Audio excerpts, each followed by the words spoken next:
La principal y más grande incógnita de Next Dimension era saber cómo o qué haría Saori para liberar a Seiya de la maldición de la espada de Hades, y después de casi 120 capítulos pudimos ver su resolución. Ahora quedaron varias preguntas en el aire y eso es lo que me gustaría abarcar en este video. Hola, yo soy Emanuel de Crateris y esto es ¿cuál era el verdadero plan de Saori para salvar a Seiya? Después de la publicación de la parte 116 del Next Dimension titulada Señal de Flores, el principal hilo argumental de Next Dimension se cerraba después de 18 años y Seiya era libre de la maldición de la espada de Hades. Pero, ¿cómo llegamos a este punto? ¿Fue necesario el viaje en el tiempo para activar las cadenas? ¿Saori estaba dispuesta a poner a Tenma en riesgo para salvar a Seiya? ¿Era necesario la automorición de Athena para llevar a cabo el plan? Estas y muchas otras preguntas quedaron en el aire y son las que vamos a intentar resolver. No te olvides de dejar un like, es gratis y tardas un segundo.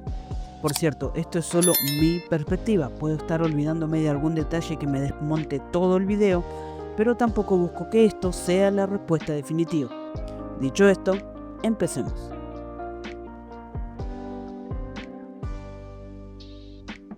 Hagamos una recapitulación de los hechos. Sasha le hace entrega de las cadenas de flores a Tenma y a Lom. Ella cae en un profundo sueño debido a la influencia de la llegada de Saori desde el futuro. Recordemos que en Next Dimension nos explica que los ejes temporales del presente y del pasado avanzan a distintas velocidades, por eso las consecuencias de la llegada de Saori al pasado se empezaron a sentir desde mucho tiempo antes de que ella llegara. Tenma se convierte en caballero de Pegaso y Alon en Hades. Saori llega al pasado. Pasan mil cosas que no vamos a resumir, porque para eso tengo dos videos resumiendo el Next Dimension que te los dejo en el comentario fijado. La llegada de Saori termina resquebrajando el tejido de la realidad, haciendo que Asclepios pueda escapar del Tártaro, logra resucitar y llegar al templo de Ofiuco. Tenma es macheteado, Saori se desvive, las cadenas se activan, Tenma y Seiya son libres de sus respectivas maldiciones. Y acá empiezan a surgir las preguntas. ¿Era necesario que Saori viaje en el tiempo? La propia Athena le menciona a Artemisa que no se le ocurrió ninguna otra forma para salvar a Seiya, pero acá surge otro problema. Quizás Athena no estaba consciente de todos los problemas espaciotemporales y paradojas que esto podría provocar y tendría sentido que ella fuese consciente de todo esto recién cuando llega al pasado. Pero Emma, Athena es la diosa de la sabiduría, ¿no debería tener ese tipo de conocimientos? Sí, pero no. O sea, hasta el día de hoy en Saint Seiya se nos han mostrado tres tipos de dioses. Los que han sido dioses desde siempre, que nunca cambiaron de cuerpo ni encarnaron en nada, como Apolo o Artemisa, o al menos esa es la información que por ahora tenemos. Los dioses que usan cuerpos para poseer, como Hades y Poseidón, y los dioses que encarnan una y otra vez en un ser humano, como Athena. Poseidón o Hades son almas ocupando un cuerpo, y tal como se nos muestra, tienen conocimientos de vidas pasadas, como Hades, demostrando tener recuerdos de hace 2 siglos atrás. Por lo que podemos deducir que ellos son dioses que tienen el 100% de su poder, capacidad y recuerdos desde el momento que poseen al ser humano al 100%. Pero a diferencia de ellos, Athena es una diosa encarnada.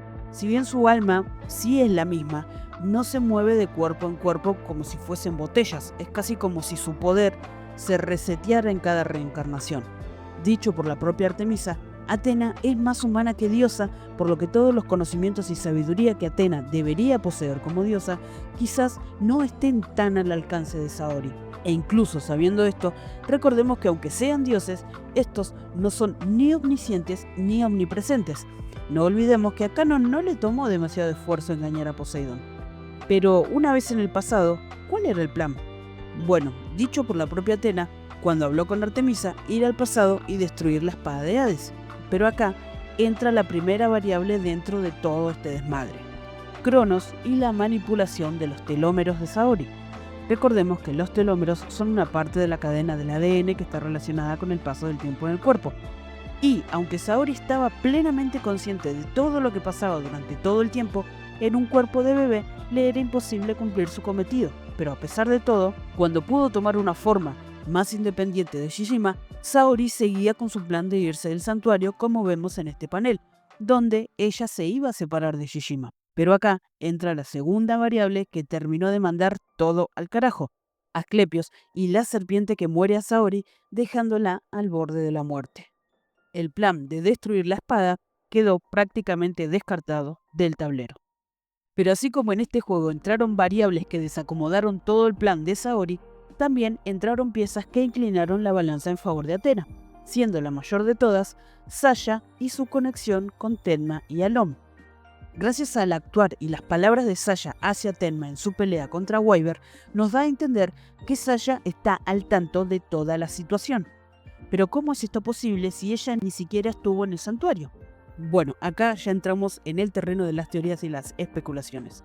Pero, sabiendo que desde que Saori se desmayó por el veneno hasta que Odiseo la despertó, prácticamente no interactuó con nadie, por lo que no sería raro pensar que las conciencias o el poder de Athena en ambas se pudo haber sincronizado, por así decirlo, de algún modo, haciendo que todo lo que sepa Saori ahora también lo sabe Sasha, y todo lo que sabe Sasha ahora también lo sabe Saori. Pero, ¿qué información tendría Sasha que fuese útil para Saori? Bueno, las cadenas de flores.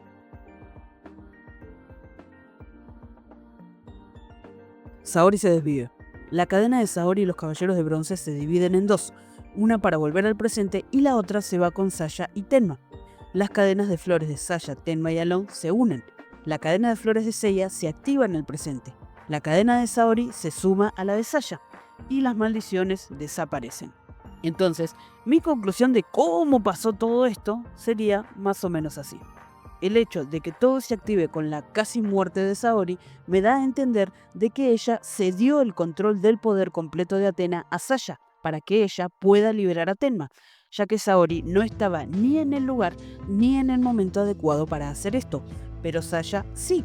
Las cadenas de Saori y Sasha se terminan uniendo para tener el mayor poder posible en un solo lugar para poder retirar la maldición de Tenma. ¿Y por qué pongo tanto enfoque en Tenma si todo el Next Dimension se trata de salvar a Seiya? Bueno, acá entra otra variable más en el juego, la distorsión espacio-temporal. Cuando Tenma fue herido, gracias a la distorsión, podríamos decir que es la misma herida de Seiya. Ambas heridas están conectadas, no solo por la distorsión, sino también por muchas otras cosas. Es la misma alma, fueron heridos por la misma arma divina, por el mismo Dios y hasta en el mismo lugar. Incluso hasta fueron heridos por el mismo motivo. Y al estar conectadas, si alguien salvaba a Tenma, también lo salvaba a Seiya. Y eso es lo que termina pasando, ya que desde el lado de Tenma estaba todo el poder de la diosa Athena. Salvar a Tenma en el pasado trajo como consecuencia salvar también a Seiya en el presente. Pero, ¿Saori fue capaz de poner en peligro la vida de Tenma para poder salvar a Seiya? Sabiendo esto, es muy válido preguntarse si Saori sabía que estaba poniendo la vida de Tenma en riesgo. Después de todo, su plan funcionó porque Tenma también fue herido, y viendo el deseo egoísta de Saori para salvar a Seiya, no suena tan descabellado pensar que la vida de Tenma no fuese de importancia para Saori. Pero no olvidemos que en este punto, y bajo mi lógica y mi perspectiva, tanto Saori como Sasha ya estaban entrelazadas. Por lo que Athena, y resalto Athena, no Saori, tampoco Sasha, Athena no estaría dispuesta a poner en riesgo la vida de un inocente por algo así. Por lo que todo parece indicar que la herida de Tenma por parte de Alon Hades no fue más que otra variable que estaba fuera del control de Athena y que la diosa aprovechó para poder salvar a Seiya. Además, claro está, de un hermoso guiño por parte de Kurumada para nosotros. Pero Emma, ¿la cadena de flores no sería entonces un Deus Ex Machina? Pequeña explicación para los que no sepan de qué se está hablando. Un Deus Ex Machina es un recurso donde un problema sin solución se resuelve de la nada, rompiendo la lógica de la historia. Literalmente significa el dios que baja de la máquina, porque hace referencia al antiguo teatro greco-romano, donde con una máquina bajaba uno de los actores interpretando a un dios y resolvía la situación. Pero la cadena de flores no podría ser considerada un Deus Ex Machina porque es un elemento que fue introducido al inicio de la historia, y a lo largo de todo Next Dimension se nos demostró que poseía un poder divino. Incluso si tomamos elementos externos de la historia, Kurumada ya había mostrado su importancia, como por ejemplo la participación y simbolismo que tuvo esto en los canvas. Y para los que no lo sepan, la base y el inicio de la historia de Teshirogi es idea de Kurumada. Tengo un video hablando sobre eso.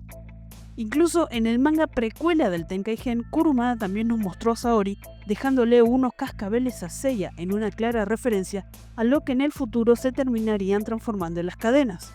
Y ni les cuento que esta idea es incluso más antigua, porque Kurumada ya había hecho algo similar en Beta X unos 10 años atrás. El punto es que este elemento, tanto del lado de Seiya como de Tenma, no se introduce abruptamente en la historia ni rompe ninguna lógica porque demuestra tener poder divino, y todo este video también es la explicación de por qué funcionó como funcionó. Muchas gracias por llegar al final del video. No te olvides de dejar un comentario, ya sea para sumar algún dato o rebatirme algo que haya dicho. Todo suma. Yo soy Manuel de Cráteris y nos vemos en el próximo video. Muchas gracias y adiós.